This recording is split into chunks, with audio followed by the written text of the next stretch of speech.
देश में corona virus से ग्रसित मरीजों की संख्या लगातार बढ़ रही है, जो सभी के लिए खतरे की बात है। इस खतरे से बचने के लिए प्रधानमंत्री नरेंद्र मोदी ने रविवार को देश की आवाम से खुद जनता कर्फ्यू लगाने की अपील की है।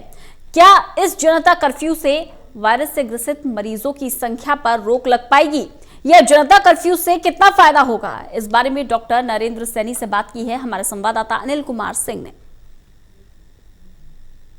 देश में लगातार कोरोना वायरस के जो मरीज़ हैं वो बढ़ते जा रहे हैं। यही वजह है कि इसकी चिंता सभी को लेकर है, चाहे वो अस्पताल प्रशासन हो या फिर सरकार हो, कि आखिर इतना सब कुछ करने के बावजूद भी इस तरीके के मरीज़ क्यों बढ़ रहे हैं। शायद यही वजह है कि कल यानी रविवार को प्रधानमंत्री ने जिस तरीके से लोगों से अपील की है कि वो खुद एक जनता कर्फ्यू लगाएं, जिससे कि इस वायरस को बढ़ने से रोका जा सके। इस बारे में हम बात करेंगे डॉक्टर नरेंद्र सैनी साहब से कि क्या ये वायरस जो कल बंद हो रहा है, जिस तरीके से जनता कर्फ्यू लग रहा है, उससे क्या एक ब्रेक लग सकता है कहीं पर?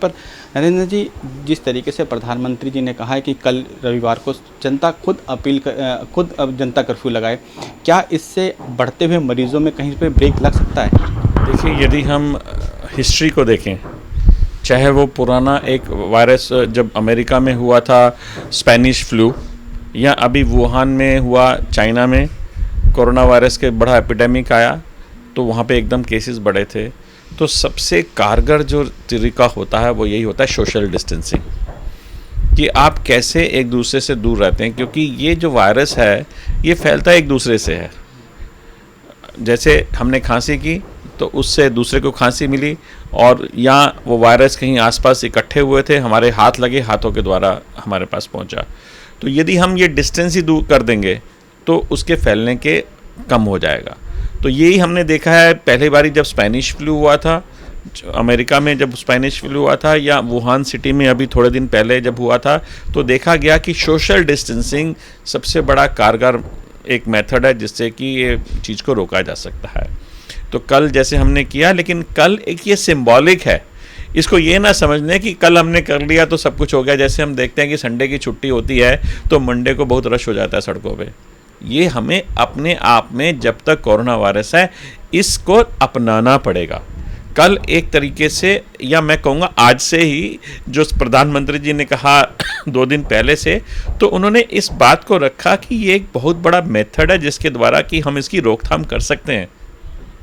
तो हमें शुरू से ही इसको कर देना चाहिए और हमें इस चीज़ को अपनाना पड़ेगा। क्योंकि इसकी एक वैक्सीन भी नहीं है। एक ये भी वजह है कि अगर हम मैन टू मैन टच नहीं होगा तो शायद इससे भी ब्रेक लग सकता है। लेकिन जिस तरीके से पिछले 2 दिन के अंदर एकदम से बूम हुआ है, मरीजों की संख्या बढ़ी है, आपको लगता है कि लोग जिस तरीके से अवेयर होने चाहिए थे उस तरीके से लोग अवेयर नहीं हो पा रहे हैं आपस में? बिल्कुल आप सही कह रहे हैं कि लोगों में अवेयरनेस कम है। उस अवेयरनेस को बढ़ाना पड़ेगा। ये सिर्फ सरकार की जिम्मेवारी नहीं है, ये एज ए सोसाइटी भी हमें रिस्पॉन्सिबल बनना पड़ेगा। क्योंकि ये जो वायरस है, जैसे मैं बता रहा हूँ कि एक से दूसरे से फैलता है। अभी मैंने देखा और आपने भी सुना होगा, न्यूज़पेपर में भी पढ़ा है, अखबारों में भी आ रहा है, टीवी में भी आ रहा है कि कुछ लोग जिनको कोरोना वायरस था हॉस्पिटल में एडमिट हुए और वहाँ से वो लापता हो गए। या जो संदिग्ध मरीज थे जिनको बताया गया कि भाई आपको क्वारंटीन होना है, वो क्वारंटीन होने के बजाय लापता हो गए।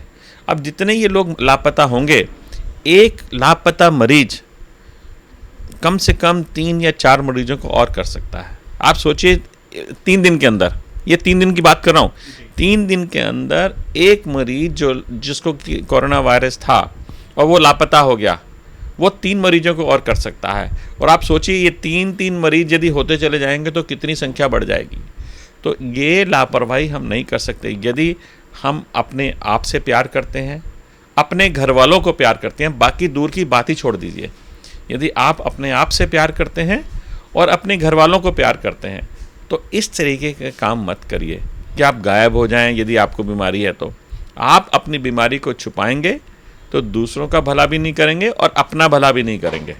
जिस तरीके से अभी तक ये कहा जा रहा था कि जो कोरोना वायरस है वो हमारे देश के अंदर स्टेज 2 में चल रहा है और धीरे धीरे अब वो स्टेज 3 की तरफ बढ़ रहा है, यानी कि वो सोसाइटी में अपना पैर पसार रहा है। क्या इसकी एक वजह यही है जिस तरीके से आप बता रहे हैं कि जिनको एक एक तरीके का ये है कि सिम्टम्स हल्के फुल्के पाए जा रहे हैं, उनको कहा जा रहा है कि आप क्वारंटाइन होइए, वो लोग अस्पताल छोड़कर बाहर भाग जा रहे हैं।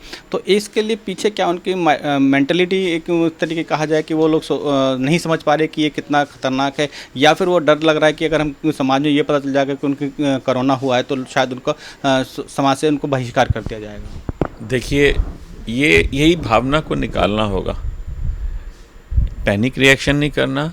और मैं कहूँगा कि ये जो लोग काम कर रहे हैं वो जिम्मेवार नहीं है, अपने आप की जिम्मेवारी नहीं समझते, और जिम्मेवारी अपनी भी नहीं समझे और अपने घर वालों के लिए भी नुकसान दे रहे हैं। आप दूसरी तो मैं कह रहा हूँ बात छोड़ दीजिए, ये ऐसे भागकर आप नुकसान कर रहे हैं, अपना नुकसान कर रहे हैं अपने घर वालों का, क्योंकि ये आपसे सबसे पहले आपके घर के नज़दीक कौन होगा? आपके घर वाले।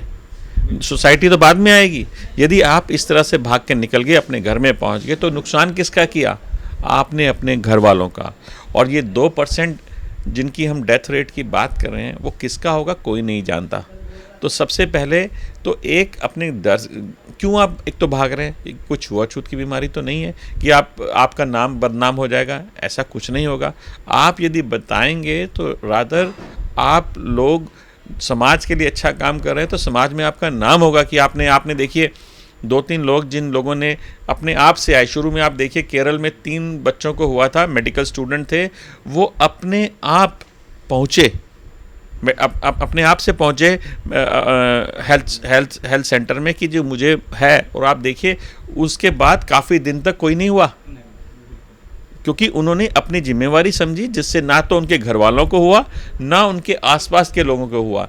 लेकिन उसके बाद एकदम बढ़े, क्योंकि उसके बाद जिनको हुआ उन्होंने अपनी जिम्मेवारी नहीं समझी, अपने आप को रिस्पॉन्सिबल नहीं माना। और जब आप रिस्पॉन्सिबल नहीं माना तो उसका आप नज़र देख रहे हैं, उनके घर वालों को भी हुआ है, उनके आसपास वालों को हुआ है। तो ये नासमझी का कारण है, मैं समझूंगा। इससे कोई घबराने की ज़रूरत नहीं है।